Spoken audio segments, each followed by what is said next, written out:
Bien, muchachos, entonces sigamos por acá con las moléculas del complejo de histocompatibilidad tipo 2. Entonces, como ya dijimos, están específicamente en las APCs: macrófagos, células dendríticas, linfocitos B. Otras células corporales pueden expresar estas moléculas MHC2 cuando están bajo la influencia del interferón gamma. Entonces ahí tenemos como los fibroblastos, las células epiteliales y gliales entéricas, es decir, las que están en la mucosa del intestino, células del endotelio, células mesenquimales estromales. Estas podrían, bajo la influencia del interferón, producir MHC2, pero este particularmente se encuentra en las APCs. Como dijimos, el MHC2 va a tener dos cadenas, alfa y beta, cada una constituida por alfa 1, alfa 2, beta 1, beta 2, como habíamos visto, y entonces el antígeno procesado queda aquí entre alfa 1 y beta 1. Estas cadenas alfa y beta las va a sintetizar la célula en el RER, o sea, en el retículo endoplasmático rugoso, y cuando están siendo sintetizadas ahí, para estabilizarlas se van a unir a una proteína estabilizadora o una cadena estabilizadora que se llama la cadena invariable LI, que va a estabilizar ese complejo MHC2. ¿Ok? Entonces, eso es lo que hemos venido, bueno, eso ya lo citamos más o menos.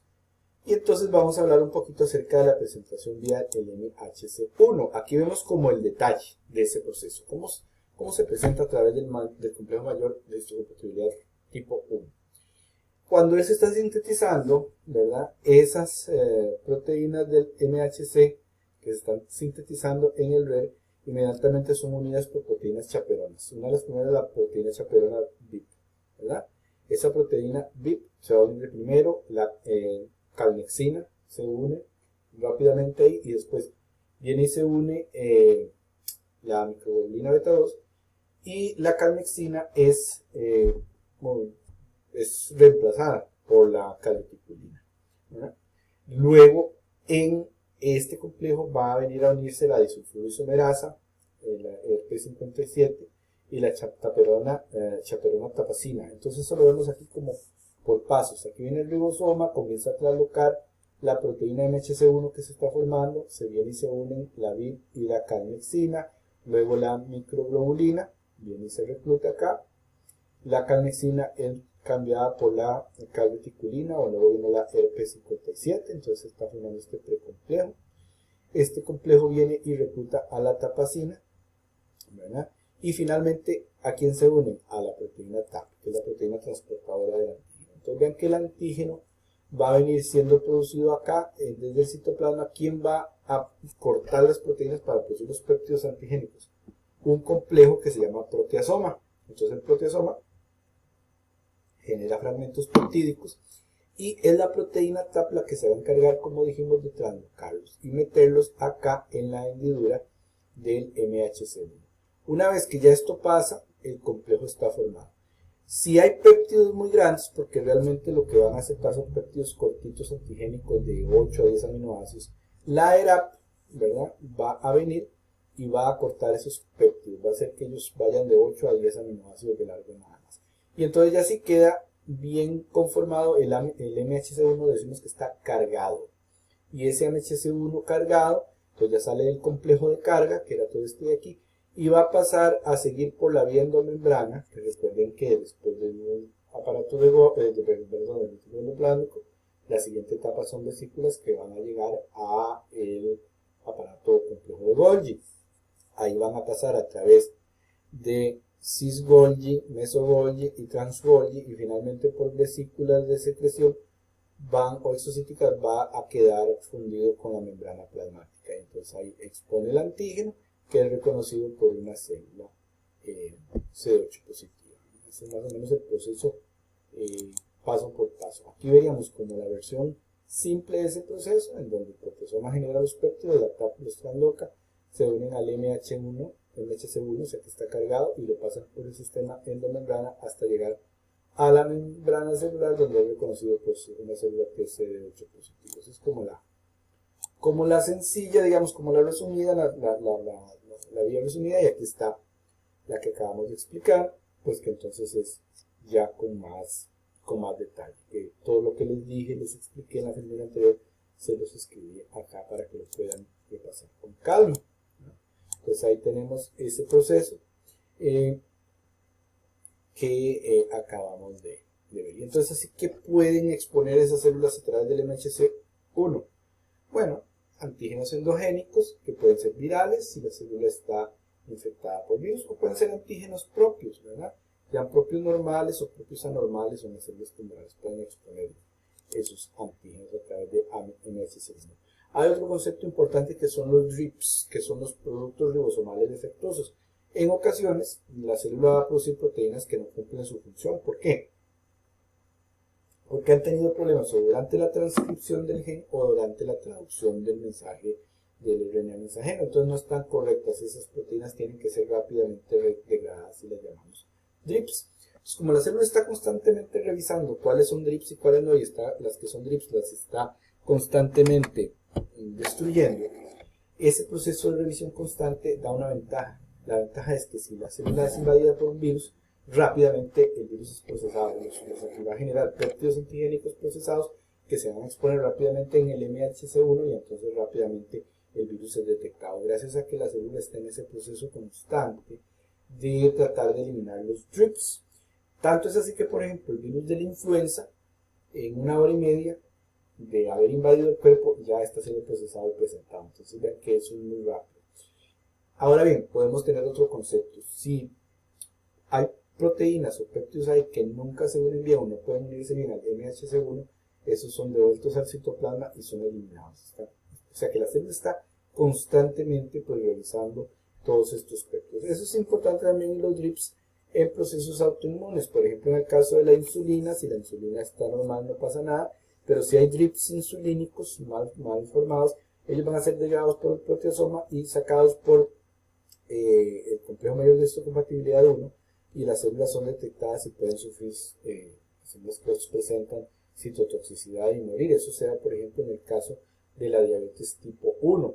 O puede ser que con la senescencia se estén produciendo constantemente DRIPs, proteínas inadecuadas, que entonces sean sujetos de ubiquitinización, y para que pasen por el proteasoma, la ubiquitinización es agregar ubiquitina a una proteína, y entonces una señal que dice va para el proteasoma los degrada, y entonces estos son expuestos en la superficie con el MHC-1 y podría ser una señal de, esta célula está senescente, entonces hay que removerla. Entonces también en el proceso de senescencia celular es importante el tema de los DRIPs. ¿Quiénes generan estos antígenos proteicos cortitos para exponerlos? Los proteasomas, que son complejos proteicos que se van a encargar de romper las proteínas. Hay 3 tipos de proteasomas básicos: los proteasomas constitutivos 20S o 26S.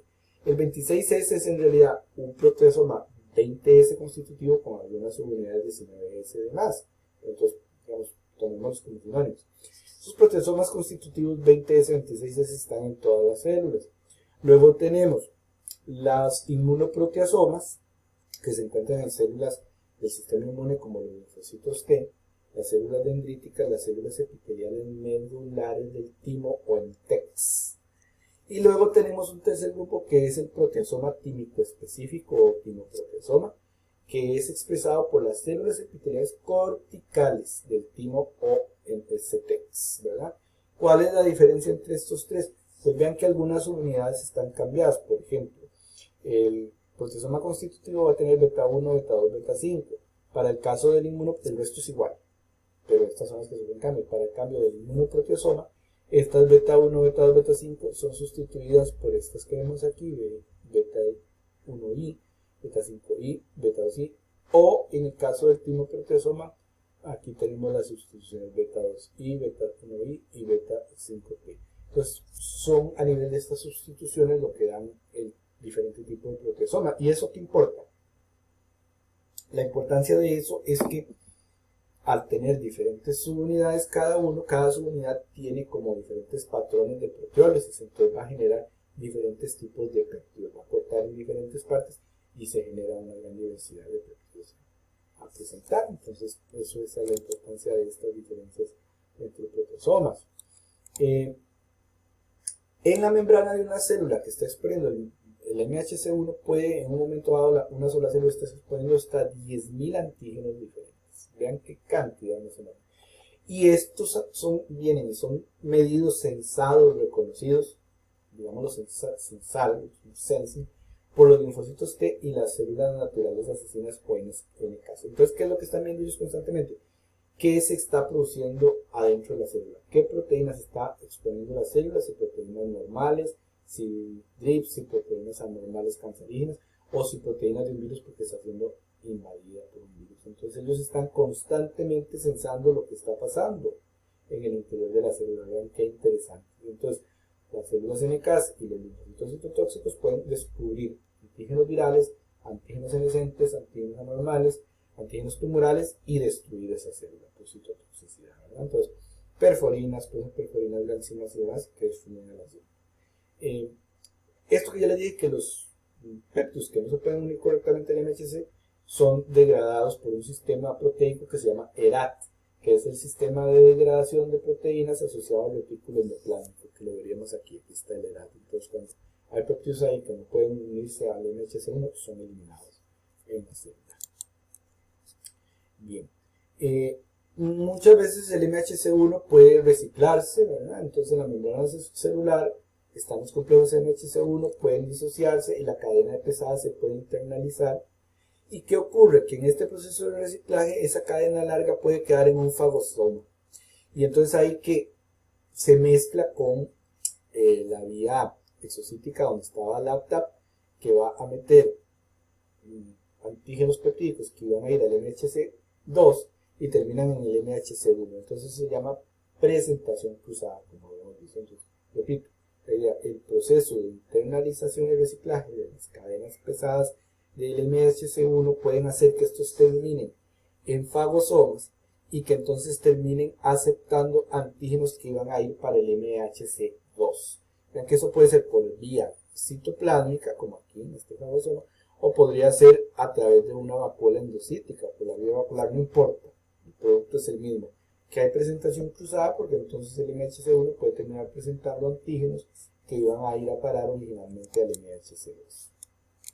El modelo de las tres señales me indica que para que una célula presentadora de antígenos active a un linfocito T, tienen que haber tres señales ahí.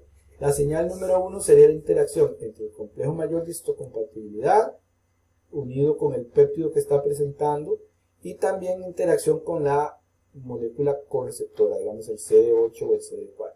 Entonces, la señal número 1, interacción entre el MHC, complejo mayor de histocompatibilidad, con el TCR y el correceptor del TCR. Esa es la primera señal. Segunda señal, esa la veríamos aquí.